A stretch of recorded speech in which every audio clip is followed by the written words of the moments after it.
बिस्मिल्लाहिर्रहमानिर्रहीम। अस्सलाम वालेकुम। उम्मीद है आप सब लोग खैरियत से होंगे। मुझे बताइए प्लीज़, आपको मेरी आवाज़ ठीक आ रही है?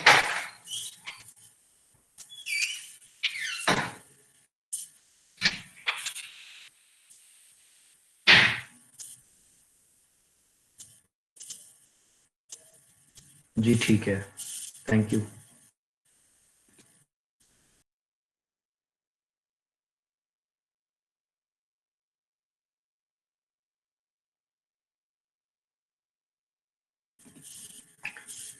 अच्छा जनाब, कल हम लोगों ने जो प्रोसेस कॉस्टिंग में जिस सिचुएशन को डिस्कस किया, वो सिचुएशन एबनॉर्मल लॉस से रिलेटेड।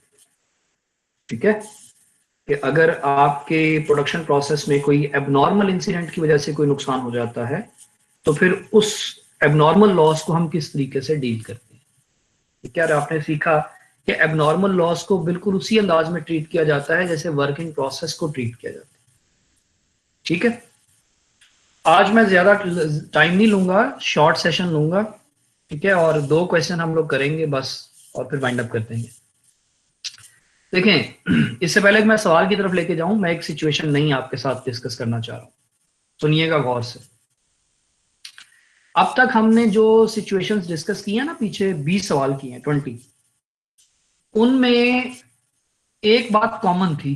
उन तमाम क्वेश्चंस में वन थिंग वाज कॉमन। वो कॉमन ये थी कि जब भी हम मटेरियल ऐड कर रहे थे किसी डिपार्टमेंट में, तो मटेरियल ऐड करने के नतीजे में यूनिट्स इंक्रीज नहीं हो रहे थे। मेरी बात को फॉलो करने की कोशिश कीजिएगा।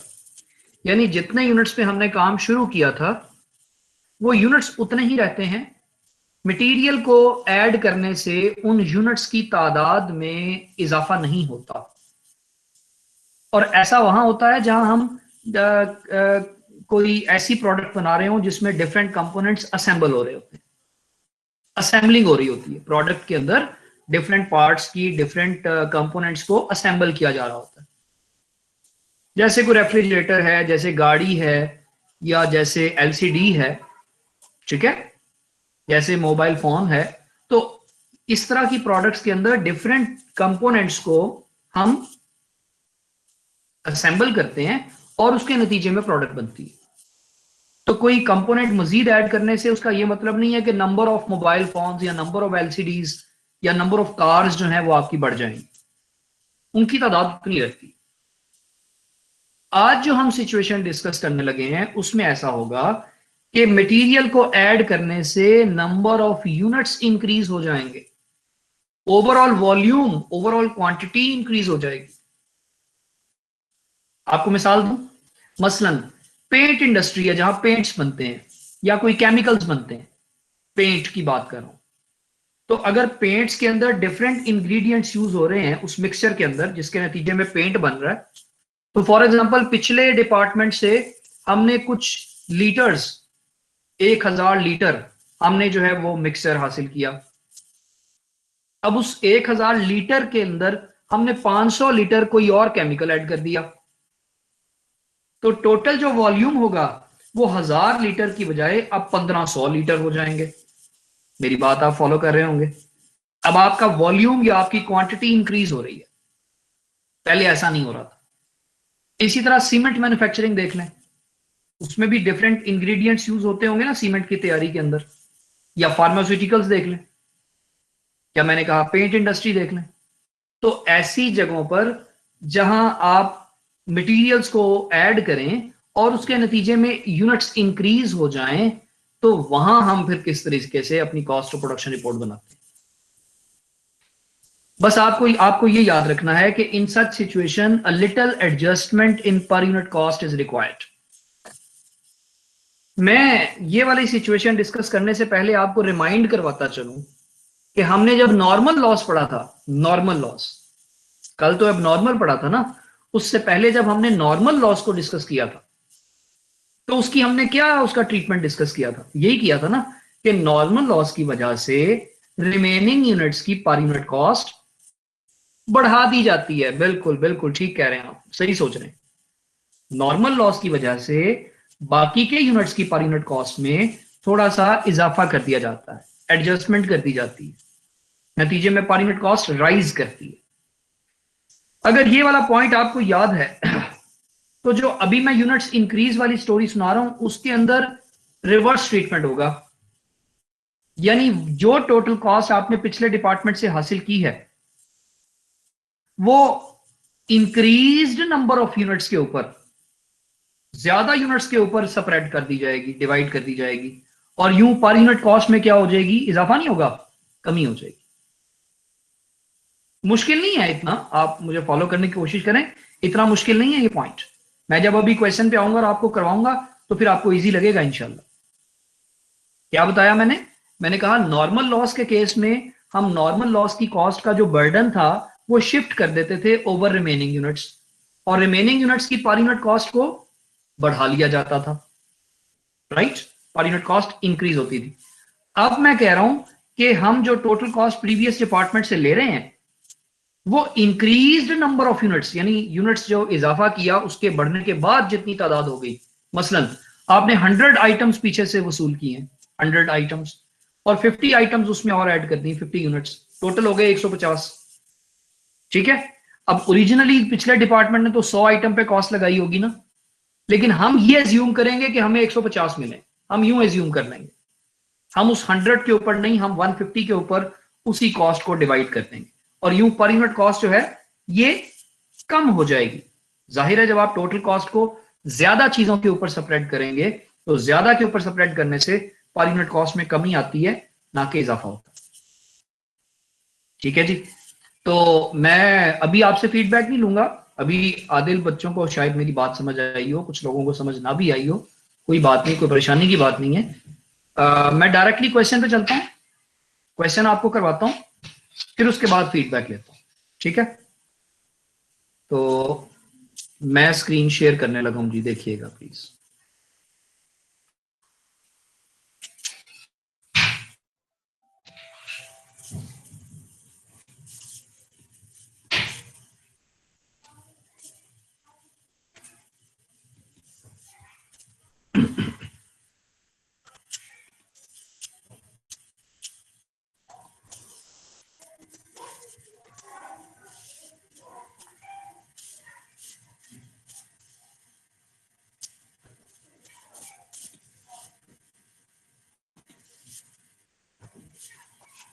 लें जी,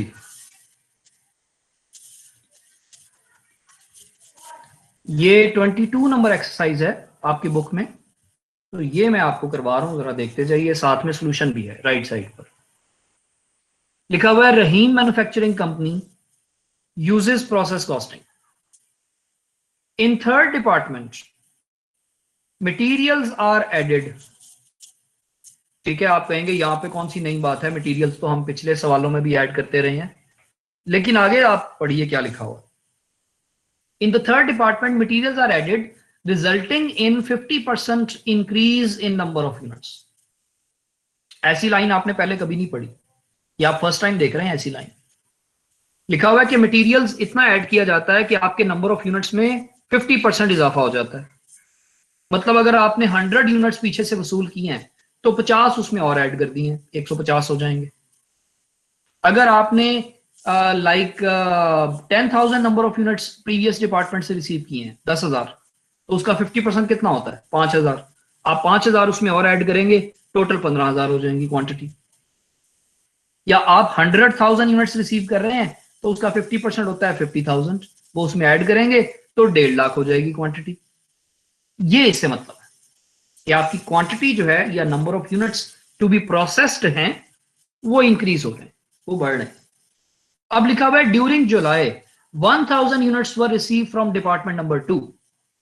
कितने यूनिट्स रिसीव हुए हैं जी, 1,000, शाबाश 1,000। अब 1,000 अगर रिसीव हो रहे हैं तो हम उसमें ऐड कितने करेंगे, उसने ऊपर बताया था 50% ऐड करेंगे, तो 1,000 का 50% 500। अब आप देखिए इसको रिपोर्ट करने का तरीका, राइट साइड पर देखिए सोल्यूशन में, क्वांटिटी स्केड्यूल के अंदर यूनिट्स रिसीव लिख दिए 1000 इनर कॉलम में, और उसमें ऐड कर दिए यूनिट्स एडेड। ये लाइन पहले नहीं आती थी इसलिए मैंने जरा बोल्ड की हुई है और रेड कलर में की हुई है, आपको ये बताने के लिए कि ये लाइन हम पहले कभी नहीं लिख रहे थे, आज पहली दफा लिख रहे हैं। ऑलराइट, इस बात पे ध्यान देना। तो यूनिट्स रिसीव किए 1000 सेकंड डिपार्टमेंट से, और थर्ड डिपार्टमेंट ने 500 यूनिट्स उसमें और शामिल कर दिए। टोटल कुल मिलाकर कितने हो गए? 1500। 1500 बाहर लिखकर डबल लाइन लगा के उसको क्लोज कर दिया। ओके,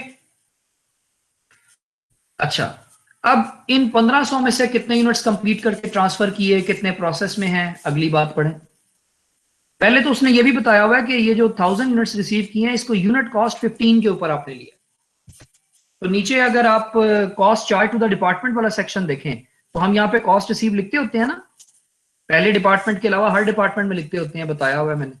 तो यहां लिखेंगे कॉस्ट रिसीव्ड 15 रुपए पर यूनिट कॉस्ट, और 15 को अगर आप नंबर ऑफ यूनिट्स रिसीव्ड से मल्टीप्लाई कर दें, 15 मल्टीप्लाइड बाय 1000, 15 ज़रब 1000, तो ये बनता है 15,000। ये कितना बनता है जी? 15,000। आसान है वैल्यू।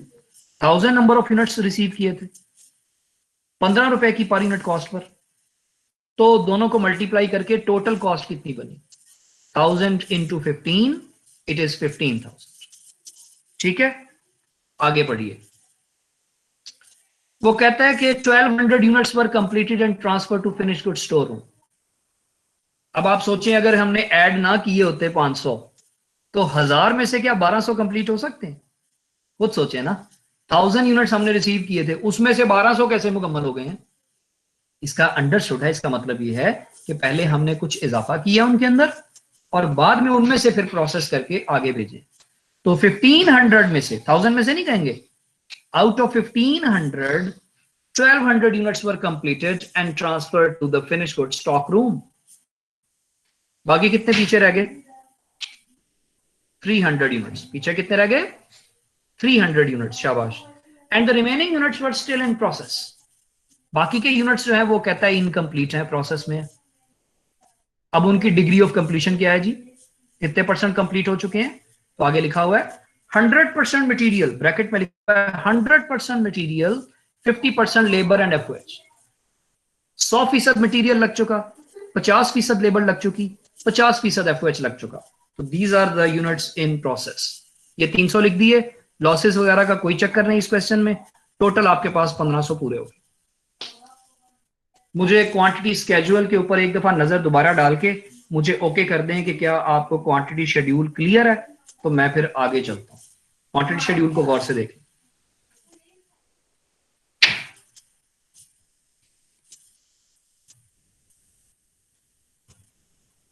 चले, मुझे फीडबैक दे दें।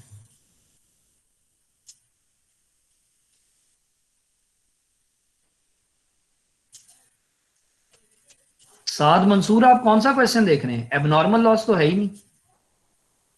एबनॉर्मल लॉस के सामने नहीं वो वैल्यू बेटा लिखी हुई। साद मंसूर साहब, मैं दोबारा दिखाता हूं, ये देखें, ये वैल्यू जो है ये इनका टोटल है, 1200 और 300 का टोटल है। ये एबनॉर्मल लॉस नहीं है। एबनॉर्मल लॉस होता तो इस कॉलम में आना था, नॉर्मल लॉस होता तो भी इस कॉलम में आना था, इनर कॉलम में। आउटर कॉलम में मैंने इनका टोटल किया हुआ है सारी वैल्यूज का। जैसे ऊपर हमने यूनिट्स रिसीव्ड और एडेड का टोटल बाहर लिखा था ना, इसी तरह यूनिट्स कंप्लीटेड और प्रोसेस वाले यूनिट्स का टोटल बाहर लिखा हो। तो आप मिसअंडरस्टैंड कर गए होंगे। ओके, ठीक हो गया जी ये? चले, सबको पता चल गया, गुड।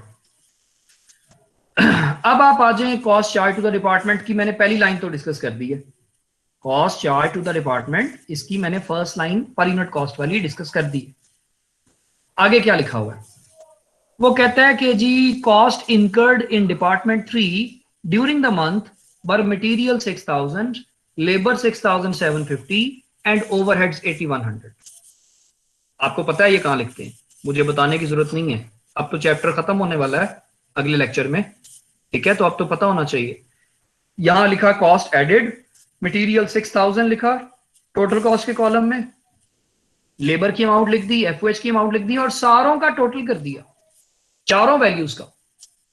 पहली वैल्यू कॉस्ट रिसीव्ड की थी, और बाकी की वैल्यूज कॉस्ट जो हमारे डिपार्टमेंट ने ऐड की है। कुल मिलाकर हो गई है 35,850, 35,850 रुपए। ठीक है जी। अब आपको पता है पर यूनिट कॉस्ट का कॉलम खाली रहेगा, है ना, और पर यूनिट कॉस्ट फिर कैसे निकालते हैं आइए मैं आपको दिखाता हूं। हम अब cost accounted for as follows के सेक्शन को स्किप करके तो आगे चलेंगे और ये हम देख रहे हैं एडिशनल कंप्यूटेशंस का सेक्शन। एडिशनल कंप्यूटेशंस का सेक्शन। मटेरियल 1200 यूनिट्स तो फुली कंप्लीट थे, 1200 यूनिट्स तो फुली कंप्लीट थे मटेरियल वाइज, और 300 यूनिट्स भी 100% कंप्लीट थे। इसका मतलब है all the 1500 units are fully complete with regards to material. सारे के सारे 1500 के 1500 यूनिट मटेरियल वाइज बिल्कुल कंप्लीट है। तो आप देखें ये मटेरियल वाइज टोटल कितना लिखा हुआ है 1500, ये चेक कीजिए। इसी तरह लेबर वाइज निकालने तो 1200 यूनिट्स फुली कंप्लीट है, लेकिन 300 यूनिट्स 50% कंप्लीट है। ये 150 के इक्विवेलेंट बनते हैं। तो 150 और 1200 कुल मिलाकर ये बन गए 1350, और एफओएच के भी 1350, 1350। ऑलराइट, अब आप पर यूनिट कॉस्ट देख लें। यूनिट कॉस्ट में मटेरियल की कॉस्ट, लेबर की कॉस्ट, एफओएच की कॉस्ट को डिवाइड किया बारी बारी इनकी प्रोडक्शन के ऊपर, 1500, 1350, 1350 पर total cost divided by equivalent production. तो यूनिट कॉस्ट निकल आई 4 रुपीज, 5 रुपीज, 6 रुपीज। आसान आसान वैल्यूज हैं यार, 4 रुपए, 5 रुपए, 6 रुपए। ये मटेरियल, लेबर और एफओएच की पर यूनिट कॉस्ट कैलकुलेट हो गई। 4, 5 एंड 6। इसको कहां लिखना था हमने, जो पीछे कॉलम खाली छोड़ा था वहां पर हम इसको ले आए। ये 4 रुपीज, ये 5 रुपीज, ये 6 रुपीज। अभी टोटल नहीं करना, अब ध्यान करना है। मैं ये जो रेड कलर में लाइन लिखी हुई है ना, मैंने इसके बारे में बताने लगा। ठीक है, सुनना है अब ध्यान से। अब मैं ये जरा स्क्रीन हटा रहा हूं। चलें, मुझे बताइए कि पिछले डिपार्टमेंट से टोटल कॉस्ट कितनी रिसीव की थी। याद होगा फिगर्स को, फिगर्स याद होंगी, आसान थी। 15,000 मैंने टोटल पूछा, पर यूनिट नहीं पूछा। अदनान महमूद साहब जी, साद ने ठीक लिखा है, एहसान साहब ने ठीक लिखा है, 15,000। ओके, ये 15,000 यूनिट कॉस्ट ओरिजिनली कितने यूनिट्स पर खर्च की गई थी? कितने हमने पिछले डिपार्टमेंट से कितने यूनिट्स लिए थे? 1000, बिल्कुल ठीक है, 1000। तो 15,000 को अगर हम 1000 पे डिवाइड करें तो यूनिट कॉस्ट कितनी निकलती है?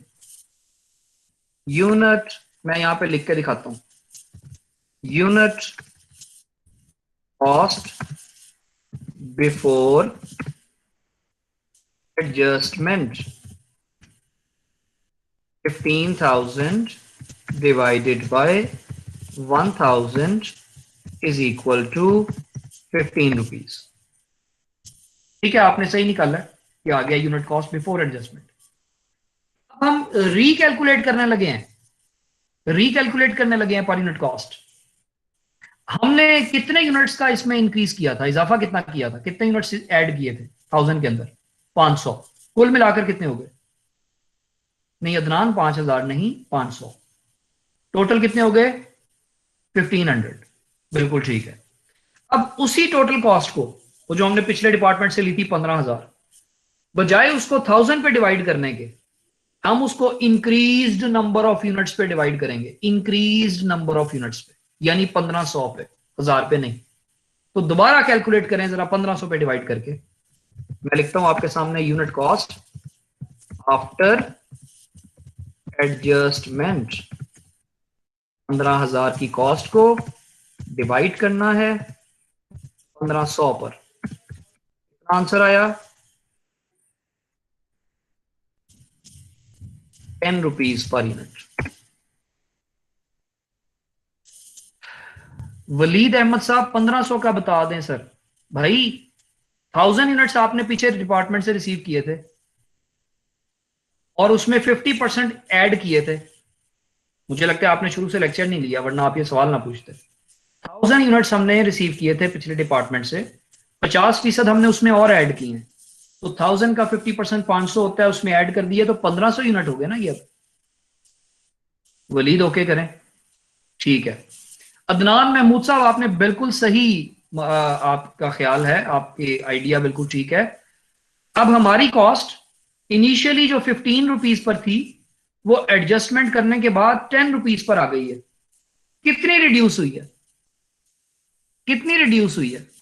5 रुपीज। शाबाश। सुनो मेरी बात सुनो, इधर सारे लोग इधर देखो, लिखना बंद करो। ये जो पहले वाली कॉस्ट थी ना 15, इसको कहते हैं बिफोर एडजस्टमेंट कॉस्ट या प्री एडजस्टमेंट कॉस्ट। प्री का मतलब पहले होता है ना, प्री एडजस्टमेंट कॉस्ट।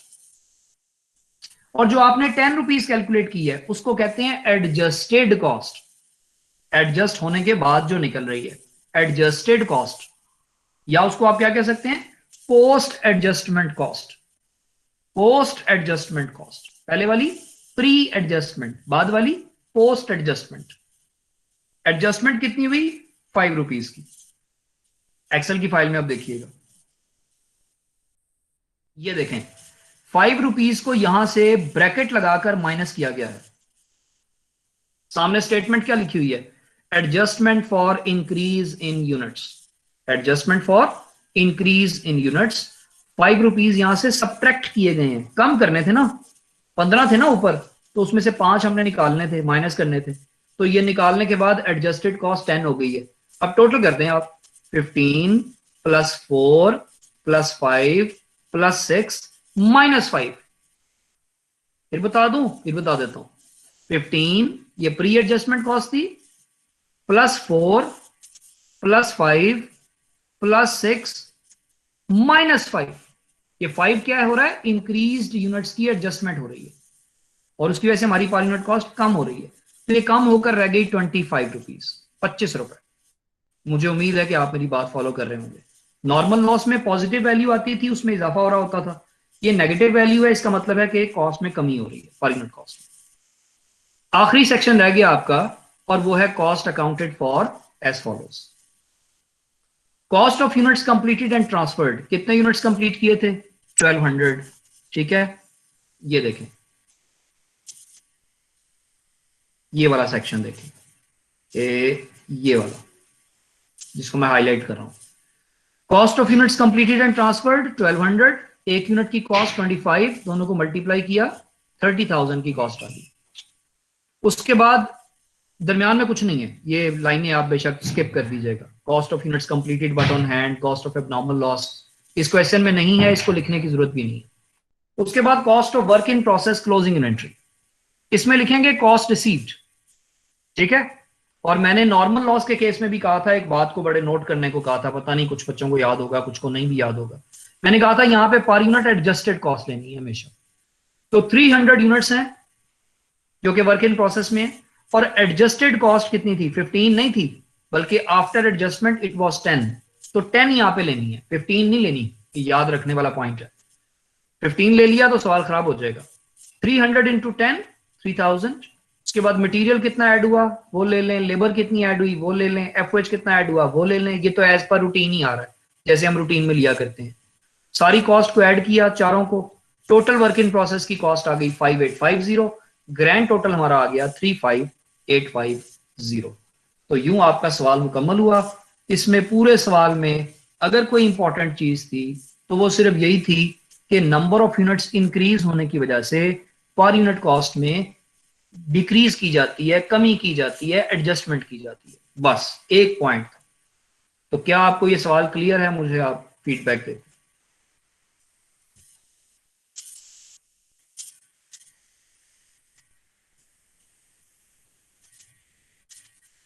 साद मंसूर साहब कह रहे हैं कि कोई आप एग्जांपल ऐसी दे सकते हैं। अभी मैंने थोड़ी देर पहले एग्जांपल्स ही तो दी थी। चले मैं आपको कुछ मटेरियल पढ़ाता हूं, आप उसको खुद पढ़िएगा, मैं आपके साथ शेयर करता हूं। ठीक है, ये जरा देखिएगा।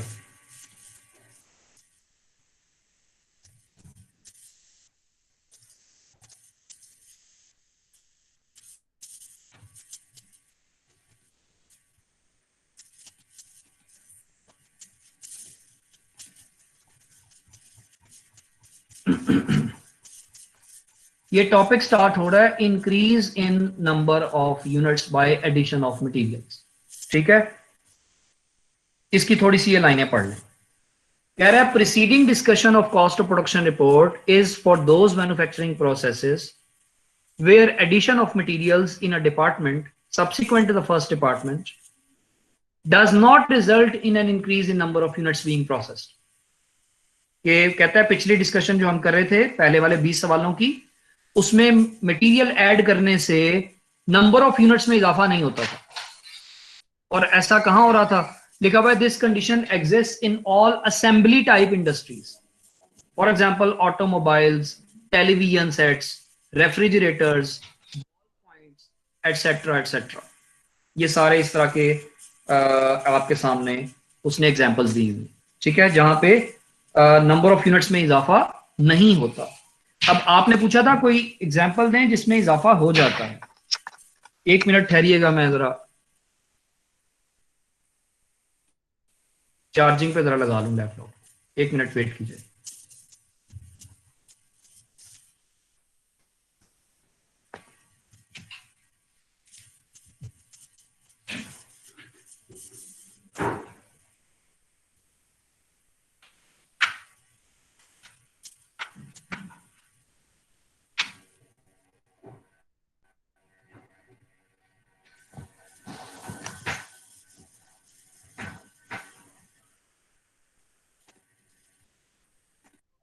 जी जनाब, देखिएगा। तो अब वो कह रहा है यहां से समझना है आपने जो हम सवाल कर रहे हैं, ये अब वाली लाइन उसके साथ मैच करती है। On the other hand there are manufacturing processes where addition of materials in a department subsequent to the first, यानी पहले को छोड़कर उसके बाद कोई भी डिपार्टमेंट है, दूसरा, तीसरा, चौथा, पांचवा, तो वहां क्या होता है जब आप मटेरियल्स ऐड करते हैं, it results in an increase in number of units being processed. जैसे फार्मास्यूटिकल्स की उसने एग्जांपल दी है, या पेंट की एग्जांपल दे रहा है, या केमिकल्स की एग्जांपल दे रहा है, या सीमेंट की मैन्युफैक्चरिंग की एग्जांपल दे रहा है। ये सारी मिसालें अभी थोड़ी देर पहले मैंने आपको दी तो थी, है ना। तो जैसे पेंट बन रहा है तो वो लिक्विड फॉर्म है ना, कोई आपने मिक्सचर पहले रिसीव किया है, फॉर एग्जांपल आपके पेंट में 3 मटेरियल्स ने मिक्स होना था, आपके पिछले डिपार्टमेंट ने आपको एक मटेरियल भेज दिया, उसकी क्वांटिटी थी लाइक 500 गैलन्स, 500 गैलन्स। अब उस क्वांटिटी के अंदर आपने एक और ड्रम जो था वो ऐड कर दिया लिक्विड का, एक और लिक्विड उसमें ऐड होना था। अब जब ऐड करोगे तो टोटल जो गैलन्स होंगे, नंबर ऑफ गैलन्स, वो इंक्रीज नहीं होंगे क्या? 500 गैलन पहले थे, उसमें आपने 300 गैलन और डाल दिए, तो टोटल अब 800 गैलन हो जाएंगे जिसको आपने फिनिश करना। तो आपकी आपकी मटेरियल की क्वांटिटी के साथ साथ number of units being process जो हैं वो भी इंक्रीज हो रहे हैं। मैं उम्मीद करता हूं कि आप ये बात समझ गए होंगे।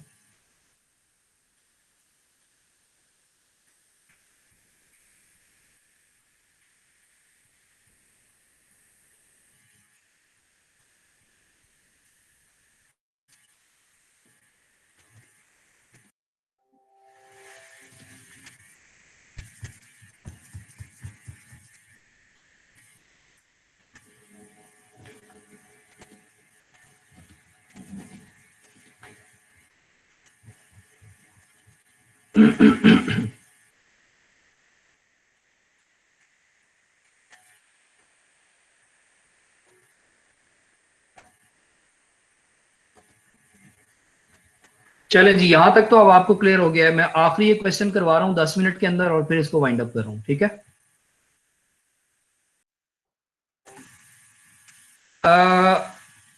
अभी तक हमने ऐसा क्वेश्चन भी देखा है जिसमें नॉर्मल लॉस आ रहा हो पहले डिपार्टमेंट के अलावा किसी डिपार्टमेंट में, और अभी अभी मैंने आपको जो सवाल करवाया उसमें यूनिट्स इंक्रीज दिए हुए थे in any department other than first, ठीक है। पहले में तो नहीं ना होते, जाहिर है, पहले के बाद किसी में होंगे। अब मैं आपको ऐसी सिचुएशन दिखा रहा हूं जिसमें ये दोनों चीजें इकट्ठी एक ही टाइम पे आ जाएंगी, यानी एक ही क्वेश्चन के अंदर in the same question you will see that there are number of units increased involved and normal loss is also involved। अब दोनों चीजें इकट्ठी आ रही हैं। नहीं, मुश्किल नहीं है, आसान है। आप समझ रहे हैं मुश्किल हो जाएगा? नहीं, देखें, नॉर्मल लॉस की वजह से पर यूनिट कॉस्ट पे क्या इफेक्ट जाना है? पर यूनिट कॉस्ट ने बढ़ना है। और नंबर ऑफ यूनिट्स इंक्रीज की वजह से क्या होना है? पर यूनिट कॉस्ट ने कम होना है, ठीक है। नॉर्मल लॉस की वजह से पर यूनिट कॉस्ट ने बढ़ना है और यूनिट्स इंक्रीज की वजह से कम होना है।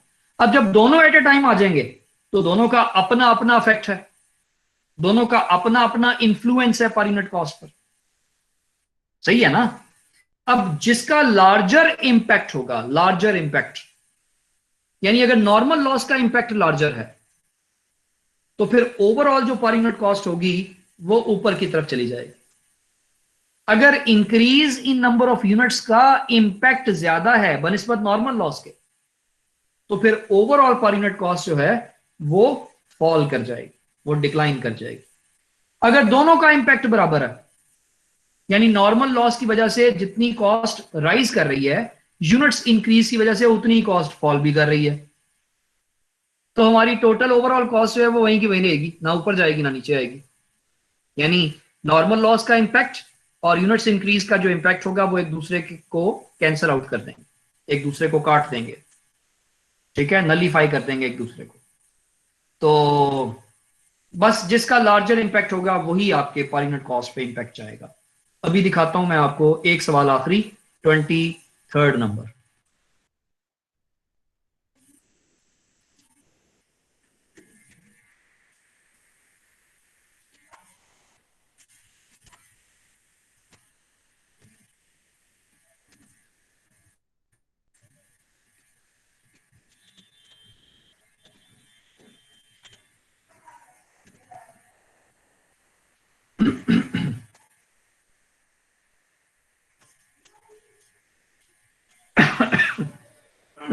ले जी, अभी पेंट की बात हो रही थी ना, पेंट वाला क्वेश्चन भी आ गया, सुनिएगा। मिक्सिंग डिपार्टमेंट ऑफ पाक paints company during March received 17,600 units from preceding department at a cost of 1,40,800। पाक पेंट्स कंपनी के मिक्सिंग डिपार्टमेंट ने इतने यूनिट्स रिसीव किए हैं पिछले डिपार्टमेंट से, किस कॉस्ट पर? 1,40,800 की कॉस्ट पर, ठीक है। तो सबसे पहले यूनिट्स आपने लिख दी है यहां पर, क्वांटिटी शेड्यूल चेक करें स्क्रीन के ऊपर राइट साइड पर, यूनिट्स फ्रॉम प्रीसीडिंग डिपार्टमेंट 17,600। अब वो कह रहा है to which materials are added, इसमें मटीरियल ऐड किया गया है कितना? Resulting in 30% increase in number of units. इतना उसमें मटीरियल ऐड किया गया है कि आपके 30% जो आपका वॉल्यूम है या क्वांटिटी है या नंबर ऑफ यूनिट्स हैं वो बढ़ गए। तो आप क्या करेंगे? 17,600 का कैलकुलेटर से 30% निकाल लें, 17,600 का 30% निकाल के उसमें ऐड कर दें, मुश्किल काम तो नहीं। तो ये देखिए उसने 17,600 का 30% निकाला कि यूनिट्स एडेड के नाम से 5280 आ गया, दोनों को ऐड किया, टोटल क्वांटिटी बाहर आ गई 22,880। 22,880 22,880 ये टोटल क्वांटिटी आ गई जो आपको प्रोसेस करनी है। अच्छा अब आप मुझे ये बताइए कि ओरिजिनली, मैं अब आपसे पूछने लगा हूं उधर आकर, ये वैल्यू जरा नोट कर लें, 22,880 वाली वैल्यू। चैट में अब आप मुझे लिख के बताएं कि बिफोर एडजस्टमेंट पर यूनिट कॉस्ट कितनी होगी, कैसे निकलेगी और कितनी होगी, मुझे बताएं। कैलकुलेटर से कैलकुलेट करें, बिफोर एडजस्टमेंट पर यूनिट कॉस्ट कितनी होनी चाहिए। 7, वेरी गुड, शाबाश। 1,40,800 डिवाइडेड बाय 17,600 कितना आंसर आता है? आंसर भी निकाल के दे दें। 8 रुपीज आती है, वेरी गुड, 8 रुपए पर यूनिट कॉस्ट है। ओके हो गया, डन। अच्छा अब मैं जरा आगे चलने लगूं, थोड़ा सा जरा देखना, ये एक दो लाइनें और पढ़ लूं पहले। कॉस्ट इनकर्ड, सवाल पे आए प्लीज, सवाल पे आए, मैं स्टेटमेंट पढ़ रहा हूं। Cost incurred by mixing department during March were, material 1,05,000 है, लेबर 35,000 है, ओवर एट 20,000 है, इसको छोड़ें आगे चलें। On account of normal spoilage 880 units are lost. कितने यूनिट्स वेस्ट हुए हैं? 880। और ऐड कितने किए थे? 5,220 थे शायद, पहले मैं दिखाता हूं। ऐड किए थे 5,280, 5,280, और 880 उसमें से वेस्ट हो गए, राइट। अब यूनिट कॉस्ट दोबारा कैसे कैलकुलेट करेंगे? यूनिट कॉस्ट आफ्टर एडजस्टमेंट, सारे लोगों ने अगर ये कैलकुलेशन समझ ली, सवाल हो गया। ठीक है, कितनी टोटल कॉस्ट थी? 1,40,800। डिवाइड किस पे करेंगे? Initial quantity, original quantity was 17,600। ठीक है, इसमें कितने यूनिट्स इंक्रीज हुए हैं वो ऐड कर लें।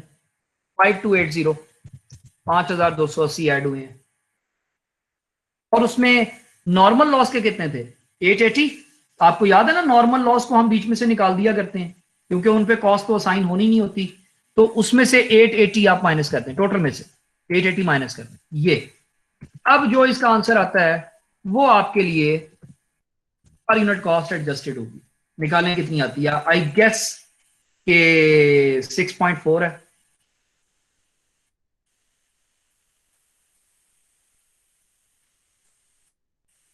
साद अली और एहसान मोहसिन टोटल में से बस माइनस कर लें। 17,600 प्लस 5280 माइनस 880, ऐसे कर लें। माइनस वाली वैल्यू को पहले माइनस भी कर सकते हैं, ऐड वाली वैल्यू को बाद में ऐड भी कर सकते हैं। It makes no difference. तो 6.4 रुपीज की आपके पास पर यूनिट कॉस्ट आ गई। बिल्कुल ठीक, 6 रुपए 40 पैसे। तो ओवरऑल देख रहे हैं, 8 रुपए से हम 6 रुपए 40 पैसे पे आ गए हैं, यानी ओवरऑल फॉल हुई है, 1.6 रुपीज की फॉल हुई है। ठीक है, तो अब आप ये देखिए solution. Cost from proceeding department 8 rupees, और ये उसने एडजस्टेड कॉस्ट नीचे लिखी हुई है 6.4 रुपीज। आप ऐसा कीजिएगा, मैंने आपको ये वाला तरीका नहीं दिखाया, ये वाला तरीका भी होता है लिखने का। आप ऐसा कर लीजिएगा, ये 6.4 यहां मत लिखिएगा, और ये वाली लाइन काट के यहां लिख दीजिएगा adjustment for lost units and increase units, या खाली एडजस्टमेंट लिख दीजिएगा, एडजस्टमेंट। ठीक है, और सामने 6.4 की जगह क्या लिख देंगे? 1.6 रुपीज ब्रैकेट के अंदर, 1.6 रुपीज ब्रैकेट के अंदर। मेरी बात प्लीज फॉलो करें। ऊपर 8 रुपए लिखे थे, उसको डबल लाइन मत लगाएं, नीचे क्लोज मत करें, उसने क्लोज किया हुआ है, आप क्लोज ना करें। और नीचे जाकर एडजस्टमेंट का नाम देकर आगे लिख दें 1.6 रुपीज और ब्रैकेट लगा दें। ठीक है, जो उसने तरीका दिखाया हुआ है गलत ये भी नहीं है, लेकिन मैंने आपको ये करवाया नहीं, वरना आपने उलझ जाना था, दो दो तरीकों से करवाता। तो आप एक ही तरीका याद रखें, 8 रुपीज ऊपर लिखना है हमने, और जो जितनी उसमें इजाफा या कमी हो रही है उस इजाफे या कमी को नीचे जाके एडजस्ट करना है। ठीक है, तो 1.6 आप उसमें से माइनस कर देंगे, तो आपके पास 14.4 रुपीज का आंसर आ जाएगा। बाकी सवाल आम तरीके से है, जैसे यूजुअल वे में हम कर रहे थे। तो आप मुझे बता दें कि ये आपको क्लियर है सारा, कोई सवाल तो नहीं है आपका? कर लोगे अब मुकम्मल? वेरी गुड, शाबाश। दो लोगों ने जवाब दिया है अभी सिर्फ।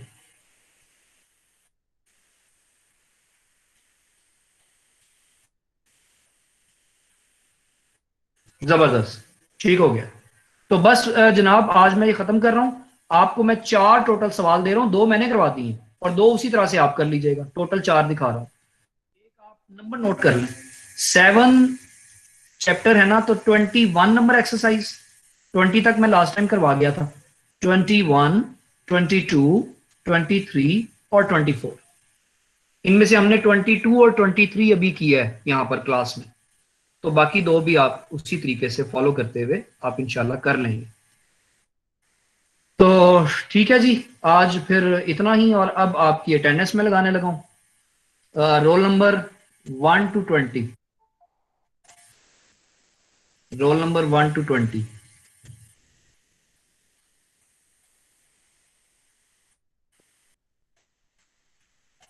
जी नबील साहब, अभी मिड टर्म एग्जाम्स की डेट मुझे भी नहीं मिली, पता नहीं अभी कब आ रहे हैं एग्जाम, आएगी तो पता लग जाएगा। रोल नंबर 1 to 20 हो गया जी। 21 to 40, 21 to 40।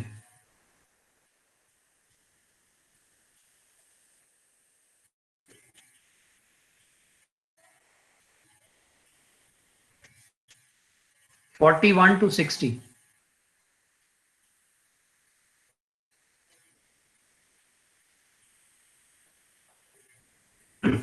41 to 60।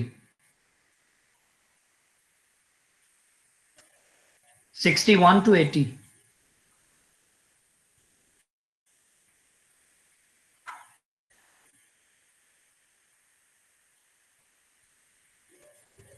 $81 to 100.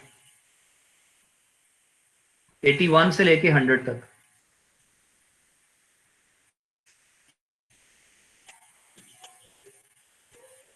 $81 से 100 कोई भी नहीं है. 101 to 120.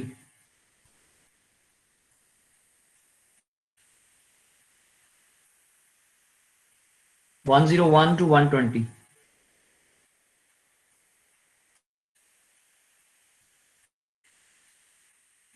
121 to 140.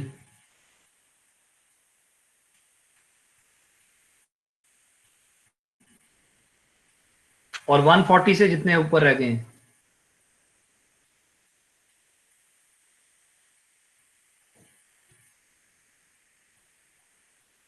चलें जी, सी यू नेक्स्ट टाइम इंशाल्लाह. Thank you very much.